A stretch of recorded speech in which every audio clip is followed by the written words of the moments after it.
Baiklah anak-anak, alhamdulillah hari ini kita bisa bertemu kembali untuk mengikuti pembelajaran via Zoom meeting dan juga live streaming di YouTube.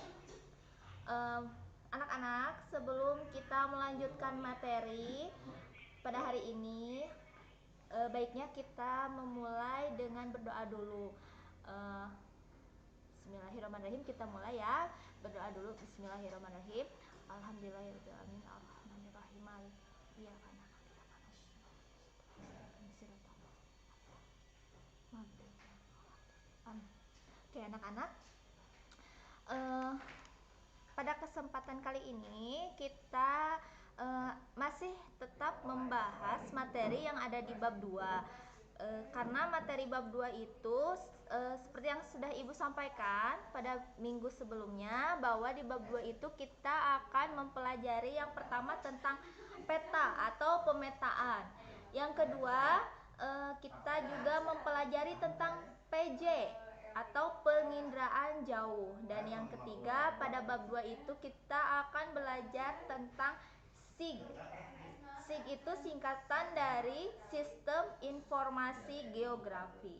Oke. Untuk mempersingkat waktu anak-anak, di sini Ibu sudah membuat bahan tayang ya, PowerPoint tentang materi penginderaan jauh. Kalian tolong simak dengan baik apa yang Ibu sampaikan. Setelah kalian nanti menyimak, ada tugas yang harus kalian kerjakan di rumah. Dan nanti hasilnya harus disetorkan pada Ibu dengan waktu yang sudah Ibu tentukan. Oke, kita lihat ya bahan tayangnya. Oh, suaranya kecil.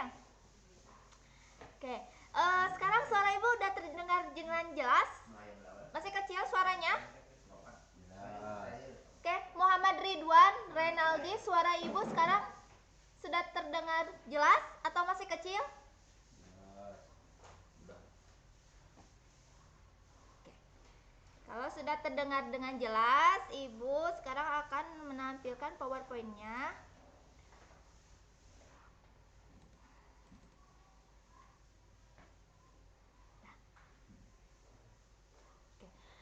Di sini kita akan belajar tentang penginderaan jauh atau disingkat jadi PJ ya.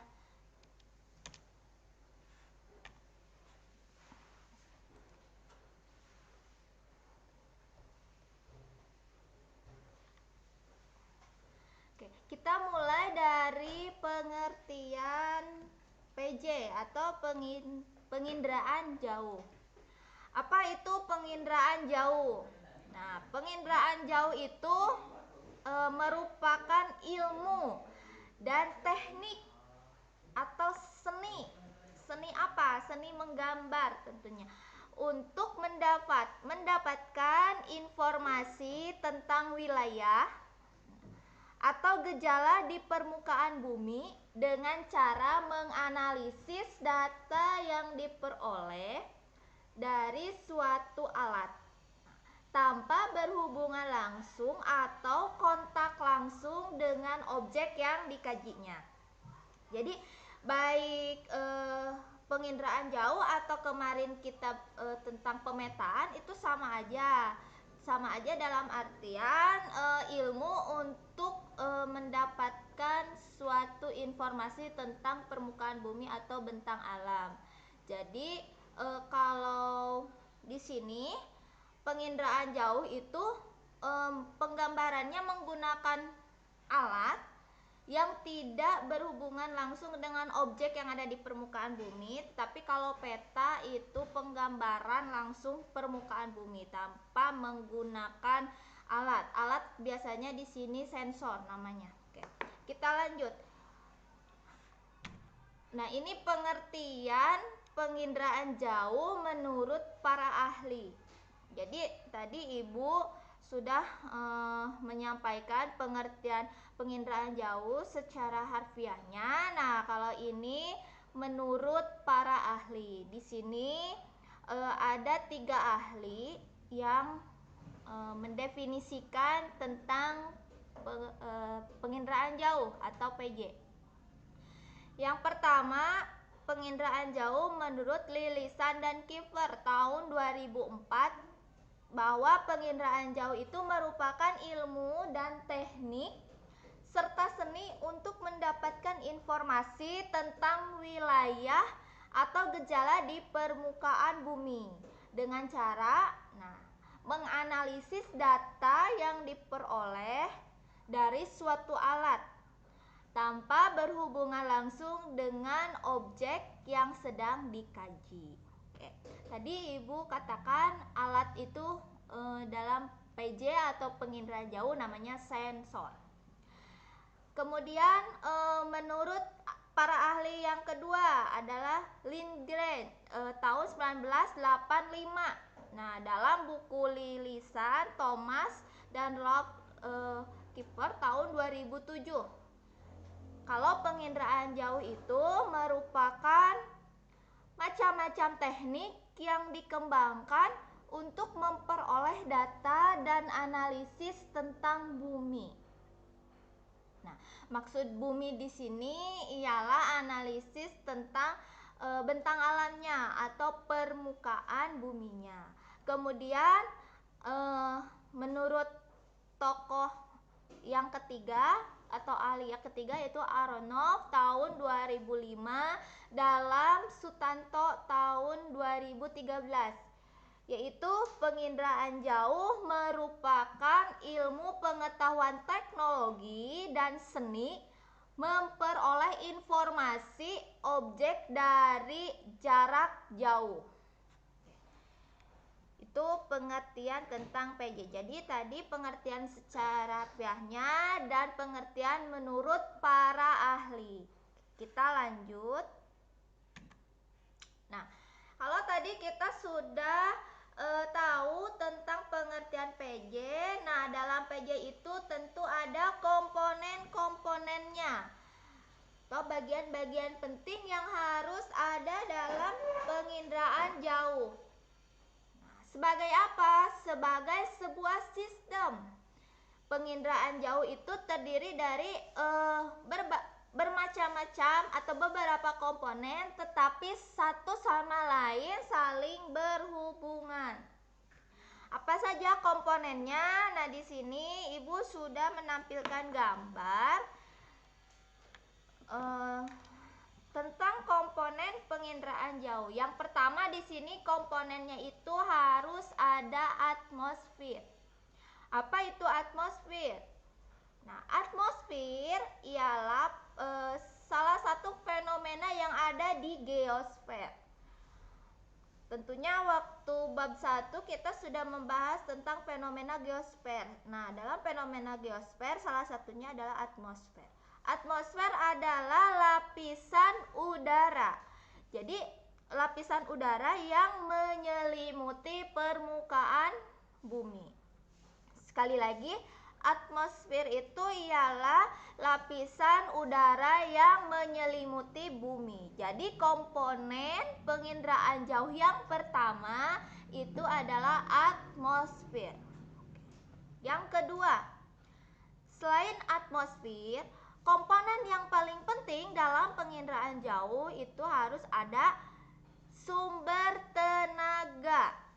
Nah, sini sumber tenaga di sini tentunya adalah sinar matahari. Jadi objek dapat direkam oleh sensor. Sensor itu alat yang ada dalam penginderaan jauh. Supaya dapat terekam dengan jelas, dengan maksimal, maka harus ada cahaya matahari. Nah, cahaya matahari ini termasuk ke dalam sumber tenaga. Nah, lanjut. Komponen yang ketiga, nah ada yang namanya sensor. Sensor itu alat yang digunakan dalam penginderaan jauh untuk menggambarkan permukaan bumi. Jadi gini, ketika sensor mencoba merekam objek yang ada di permukaan bumi. Nah, di sini ada garis pantulan ya. Ketika sensor tersebut merekam objek yang ada di permukaan bumi, karena ada atmosfer maka akan dipantulkan. Nah, dipantulkan ini salah satunya oleh atmosfer dan sumber tenaga. Dari pantulan ini akan kembali ke sensor dan sensor akan menangkap pancaran. Nah, dari sensor ini maka akan dihasilkan data. Data di sini berupa data digital dan data visual. Kalau data digital itu berupa citra. Nah, atau bisa disebut juga dengan citra foto. Nah, kalau yang visual atau gambar saja, kalau visual, data visual dan data digital. Kalau data digital tadi menghasilkan citra, citranya citra foto. Nah, kalau data visual hanya menghasilkan citra juga, sama menghasilkan citra, tetapi citranya citra non foto. Nah, data yang dihasilkan baik data digital atau data visual ini digunakan oleh pengguna data. Pengguna data itu tentunya manusia. Untuk apa? Untuk keperluan atau kepentingannya masing-masing dalam mengolah data tertentu atau menghasilkan data tertentu. Jadi komponen yang paling penting itu sekali lagi dalam penginderaan jauh, yang pertama harus ada atmosfer, kedua sumber tenaga, ketiga sensor, terus menghasilkan data dan pengguna. Kita lanjut. Nah, tadi sudah membahas pengertian komponen dan sekarang kita akan membahas tentang jenis-jenis citra. Citra dalam penginderaan jauh itu dibagi menjadi dua. Yang pertama ada citra foto. Citra foto. Yang kedua citra digital atau citra non foto. Apa itu citra foto? Citra foto adalah gambar yang dihasilkan dengan menggunakan sensor kamera. Jadi ketika proses untuk menghasilkan gambarnya harus menggunakan sensor kamera. Nah, seperti halnya kita kalau mau memfoto objek ya, atau kita mau foto selfie, kita menggunakan alat ya, kamera. Nah, sama kalau kita mau memfoto atau mendapatkan gambaran permukaan bumi yang hasilnya dalam bentuk citra foto, itu harus menggunakan sensor kamera. Nah, yang kedua ada citra digital atau citra non foto. Pengertiannya adalah gambaran suatu objek yang dihasilkan oleh sensor tetapi bukan kamera. Jadi kalau citra foto itu menggunakan sensor kamera, kalau yang citra digital menggunakan sensor tetapi bukan kamera. Kita lanjut. Di sini kita akan membahas dulu tentang citra foto ya. Citra foto, nah, kalau diklasifikasikan itu terdiri dari 6. Yang pertama, citra foto diklasifikasikan berdasarkan spektrum elektromagnetik. Yang kedua, citra foto diklasifikasikan berdasarkan sumbu kamera. Yang ketiga, sudut liputan kamera. Yang keempat, jenis kamera. Kelima, berdasarkan warna. Dan yang terakhir, berdasarkan wahana. Wahana bisa disebut juga dengan pesawat. Kita lanjut. Nah, ini citra foto kalau diklasifikasikan berdasarkan spektrum elektromagnetik.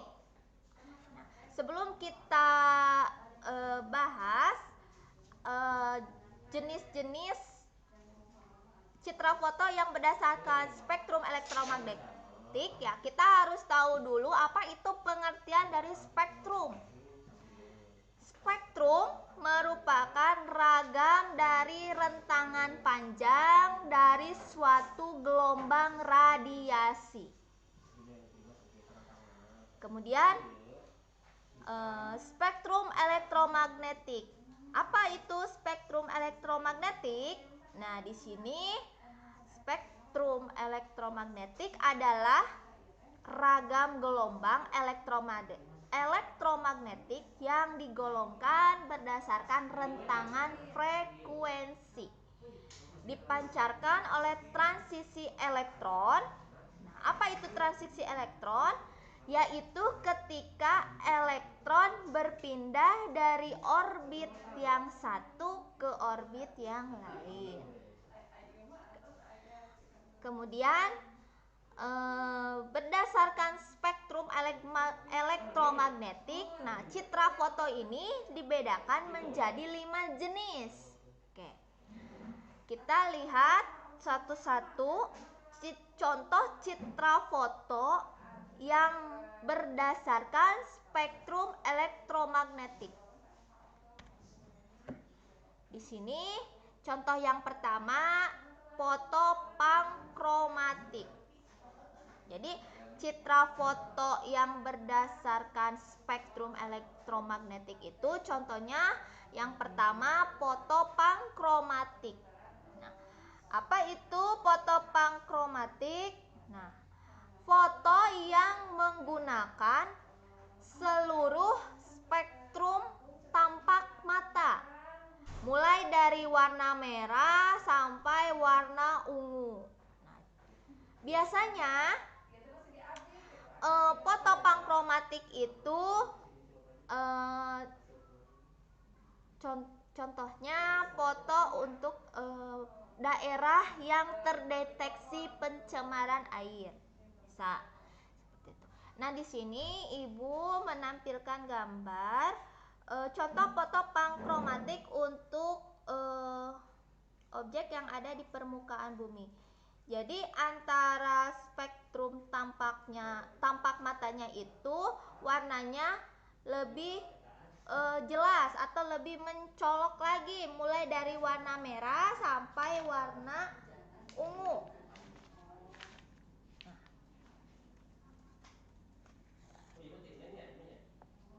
Nah, biasanya kalau pada foto pankromatik itu kepekaan filmnya hampir sama dengan kepekaan mata manusia. Jadi antara hasil gambar dengan yang kita lihat sebenarnya di permukaan bumi atau pada topografinya itu tidak jauh berbeda.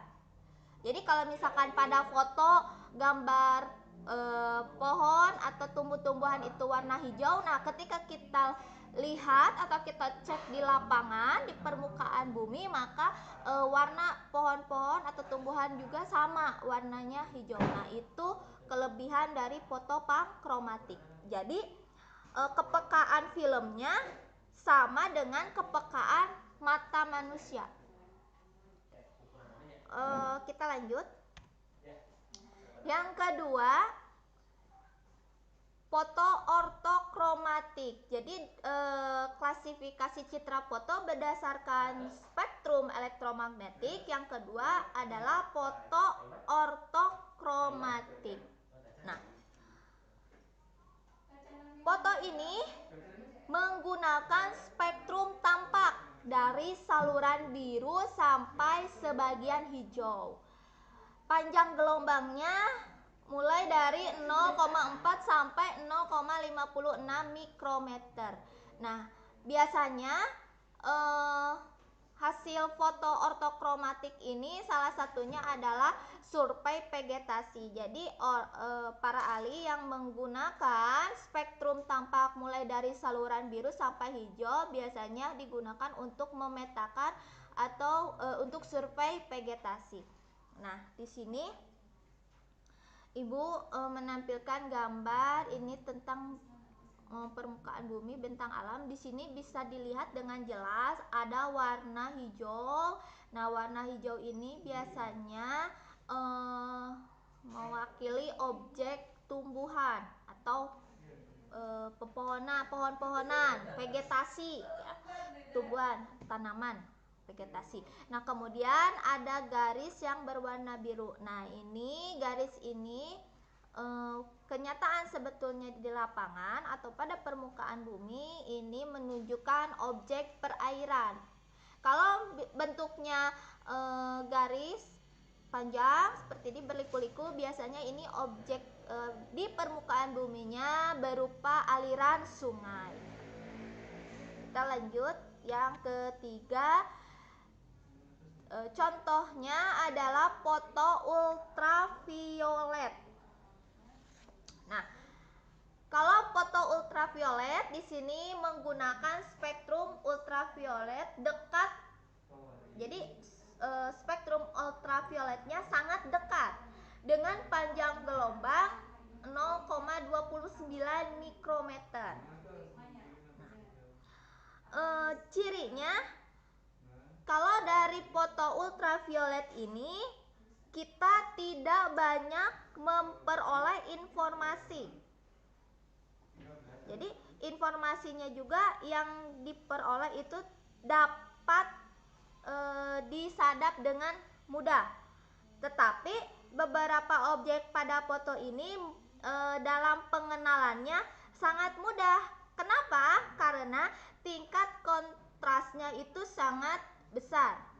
Nah, contoh di sini kalau misalnya foto ultraviolet itu digunakan untuk memetakan daerah yang terdeteksi oleh tumpahan minyak di laut, atau misalnya kita mau biasanya foto ultraviolet ini digunakan untuk menghasilkan foto untuk jaringan jalan aspal. Nah, seperti ini misalnya. Ini bagian yang warnanya gelap, ini objek sebetulnya perairan. Nah, kemudian ada garis yang berkelok-kelok, ini objek sebetulnya adalah aliran sungai. Kemudian warna kontras, ada warna yang lebih kontras lagi di sini warna hijau. Nah, ini di permukaan bumi yang sebetulnya adalah objek hutan atau misalnya objek tanaman lain. Bukan hanya hutan saja, bisa saja perkebunan atau misalnya taman dan lain sebagainya. Nah, kemudian ini yang warnanya ungu, biasanya warnanya ungu atau merah, biasanya mewakili daerah dataran rendah. Biasanya pada objek sebetulnya banyak ditemukan rumah-rumah atau pemukiman. Kita lanjut ke contoh yang keempat, ialah foto inframerah asli. Nah, foto inframerah asli menggunakan spektrum inframerah dekat dengan panjang gelombang 0,9 sampai 1,2 mikrometer. Contohnya adalah foto untuk menghasilkan daerah yang bisa mendeteksi berbagai jenis tanaman. Nah, misal di sini terus dalam foto inframerah itu cirinya dapat mencapai bagian dalam daun karena tadi foto inframerah ini kebanyakan digunakan untuk mendeteksi berbagai jenis tanaman, maka kelebihannya atau ciri-ciri yang lainnya itu dapat mencapai bagian dalam daun sehingga terlihat rona pada foto inframerahnya dan tidak ditentukan warna daunnya. Di sini Ibu sudah menampilkan contoh dari citra foto inframerah asli. Kita lanjut ke contoh yang kelima. Berdasarkan spektrum elektromagnetik, ada foto inframerah modifikasi. Nah, kalau inframerah modifikasi ini dibuat dengan inframerah dekat dan sebagian spektrum tampak. Perbedaannya kalau inframerah asli tadi, inframerah asli hanya menggunakan spektrum inframerah dekat saja, tapi kalau yang modifikasi menggunakan inframerah dekat dan sebagian spektrum tampak pada saluran merah serta sebagian saluran hijau. Nah, contoh dari foto inframerah modifikasi biasanya daerah